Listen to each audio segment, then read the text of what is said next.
Çünki uşaqlarda öskürəklər fərqli səbəblərdən olur.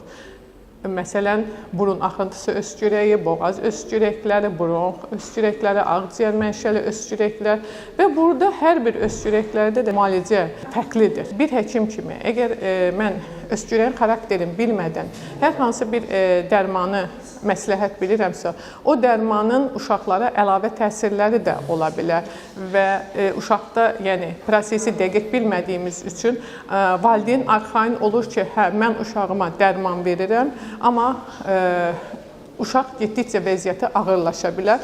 Daha yüngül bir vəziyyət, daha ağır bir vəziyyətlə əvəz oluna bilər.